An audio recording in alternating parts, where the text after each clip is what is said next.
The ocean doesn't wait for paperwork. When someone dies aboard a U.S. Navy ship, there's no ambulance to call, no funeral home down the street, and definitely no time to figure things out as you go. The crew has maybe 6 hours before biology makes the decision for them. So what actually happens when a sailor dies in the middle of the Pacific, 1,000 miles from land?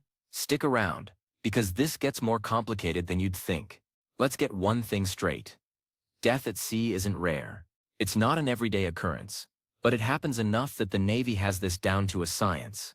Heart attacks, accidents, suicides, and yes, sometimes combat.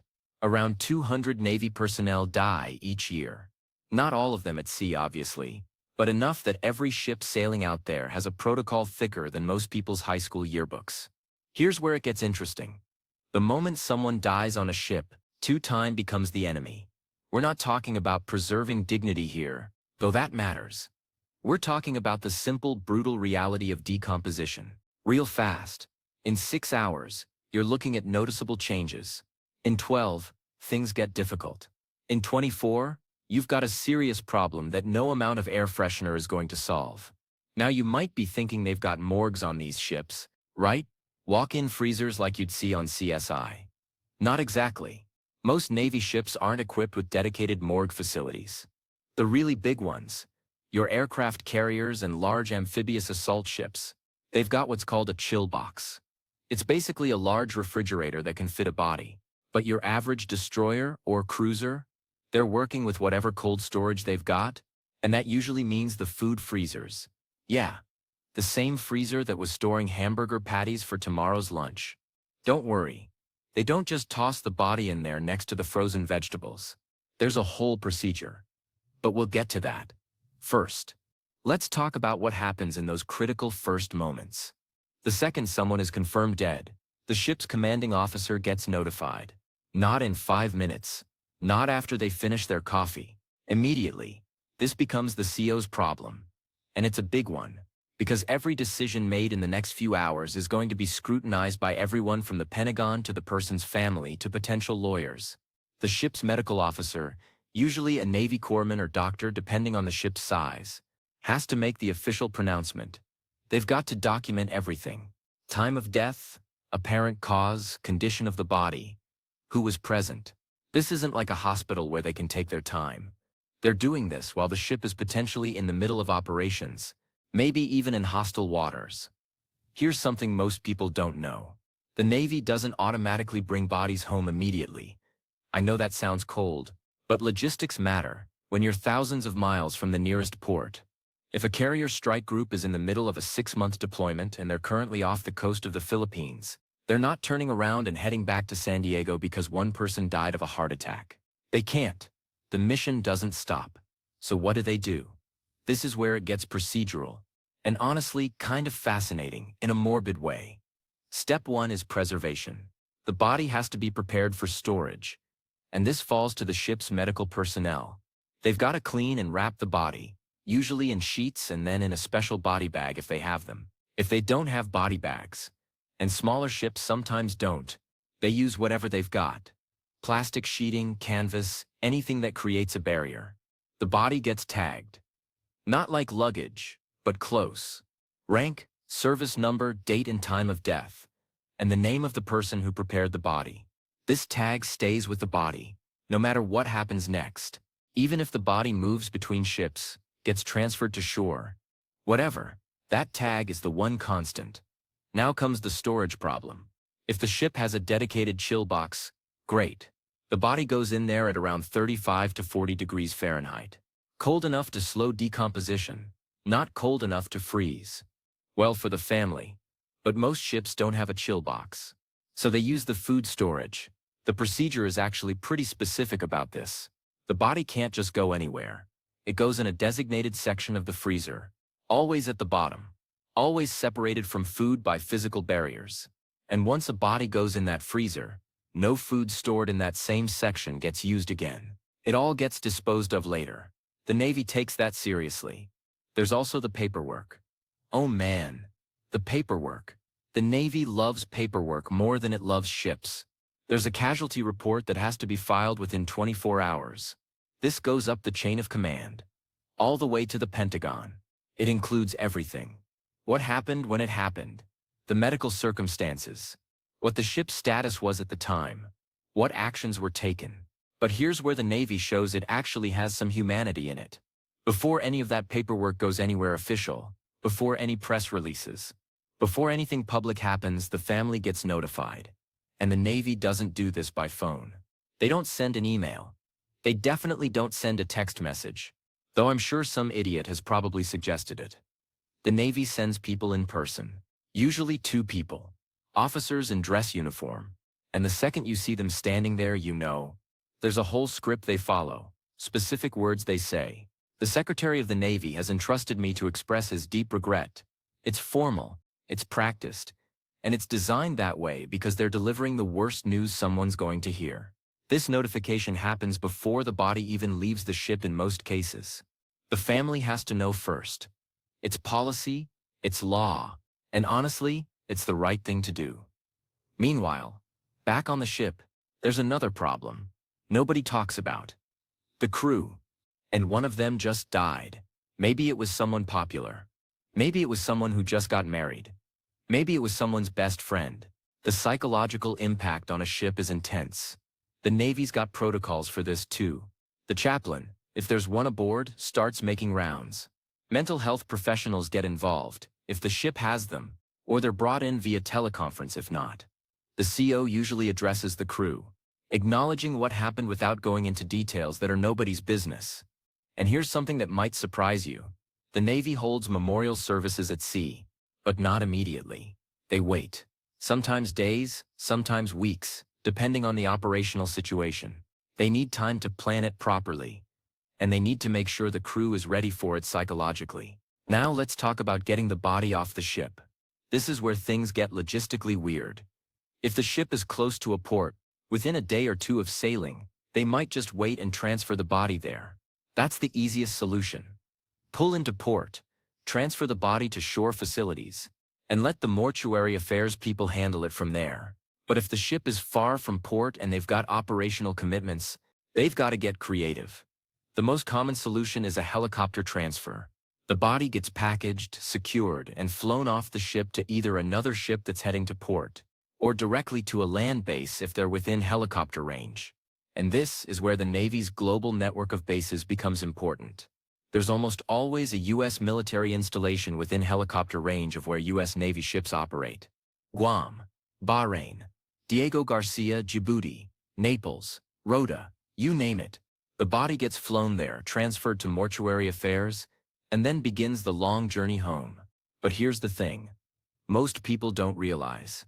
The Navy maintains a whole separate organization just for this. The Navy Mortuary Affairs Program. It's huge.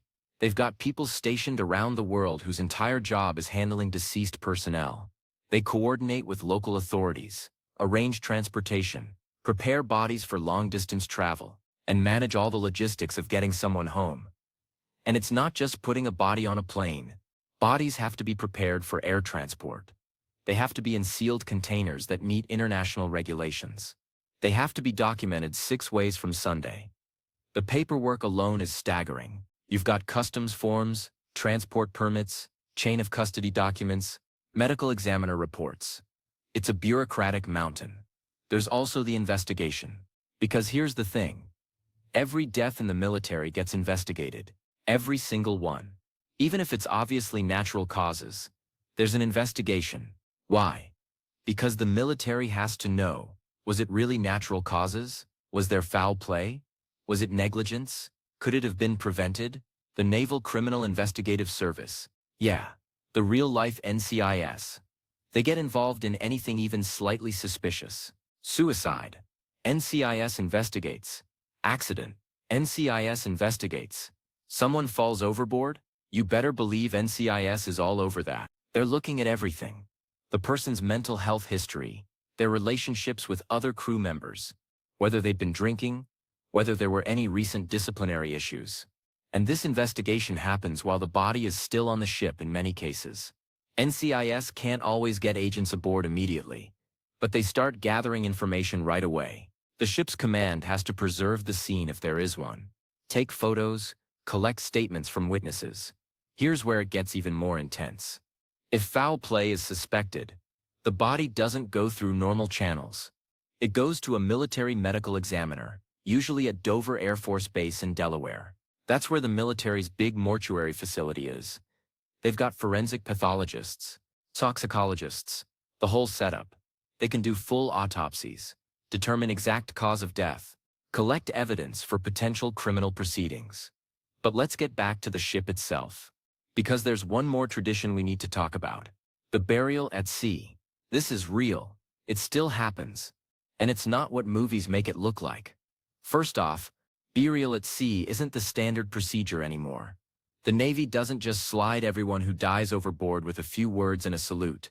That was the old days, when ships had no way to preserve bodies, and no choice but to commit them to the deep. These days, with modern refrigeration and rapid transport, almost everyone goes home. But burial at sea still happens in specific circumstances. And if the deceased was eligible for it, meaning they served honorably, the Navy will conduct a burial at sea. Sometimes this happens weeks or months after the death, with the cremated remains. But occasionally, very occasionally, a full burial at sea happens with the actual body. When this happens, it's ceremonial. The entire crew that can be spared from duty musters on deck. Traditionally, the last stitch goes through the nose of the deceased, a practice dating back centuries to make absolutely certain the person was actually dead. They don't do that anymore, thank God. The body is placed on a board, covered with the American flag. The chaplain reads from scripture if the family was religious, or approved secular readings if not. The CO says a few words. Taps plays. A rifle detail fires 3 volleys, the board is tilted, and the body slides into the ocean. The flag never touches the water. It's folded and saved for the family. The exact location, down to GPS coordinates, gets recorded. The family receives this information, so they know exactly where their loved one rests. It's solemn, it's traditional, and it's increasingly rare. Everyone on that ship remembers it forever. What happens to the deceased belongings? They've got a rack full of stuff. Photos, letters, maybe a laptop, clothes, personal items. Someone has to deal with all of that. The Navy's procedure is specific. 2 people, usually division officers or senior enlisted, inventory everything. Every single item gets written down. Seal the containers, and those items ship home separately from the body. The family receives everything exactly as it was found, minus anything that's classified or government property. But here's the tricky part. What if they find something embarrassing? What if there's evidence of wrongdoing? Letters about an affair? Drugs? The Navy's policy is to turn over everything to NCIS. If there's anything criminal, but otherwise, the family gets everything. Even the embarrassing stuff. The theory is that families deserve the whole truth, not a sanitized version. Let's talk numbers for a second, because this puts it all in perspective. In any given year, the Navy is probably handling 50 to 80 deaths at sea, or in overseas locations.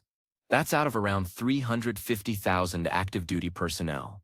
The odds of any individual sailor dying while deployed are tiny, but multiply that across the entire fleet, across an entire year, and it adds up, and every single one of those 50 to 80 cases gets the full treatment. The investigation, the preservation, the transport, the coordination with families. The Navy doesn't do shortcuts on this. They can't. Legally, they can't, but more importantly, morally, they can't. Because here's the thing that ties all of this together. The Navy asks a lot of its people. It asks them to leave their families for months at a time. It asks them to work in dangerous conditions. It asks them to potentially put their lives on the line. The absolute bare minimum the Navy can do in return is make sure that if someone dies, they come home. Their family gets answers. They get dignity. They get closure. And the Navy takes that seriously. But as a sacred obligation, from the CO making those first notifications, to the corpsman preparing the body, to the helicopter pilots flying through rough weather to transfer remains, to the mortuary affairs specialists working 16-hour days to coordinate transport, everyone involved treats it like it matters. Because it does. The ocean doesn't care about any of this. Obviously, it'll take anyone it can get. But the Navy cares. And when you understand the entire system they've built to handle death at sea, the procedures, the people, the resources devoted to it, you realize something. For all the bureaucracy, for all the military coldness and efficiency, there's genuine humanity in how the Navy says goodbye. If you found this interesting, there's a link in the description to subscribe. And yeah, hit that notification bell thing everyone always talks about. It actually makes a difference.